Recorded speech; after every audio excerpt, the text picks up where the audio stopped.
FC Balochistan south Taftan rifles के commandant से नौकुंडी कली मैंगल आबाद के सियासी व कबायली रहनुमा अब्दुर रहमान मंदाज़ई ने मुलाकात की।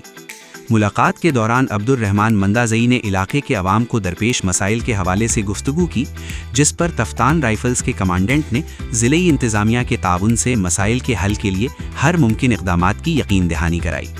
इस मौके पर अब्दुर रहमान मंदाज़ई ने FC बलूचिस्तान साउथ की जानिब से अमन व अमान के क़याम और अवामी फ़लाह व बहबूद के लिए किए जाने वाले इक़दामात को सराहा।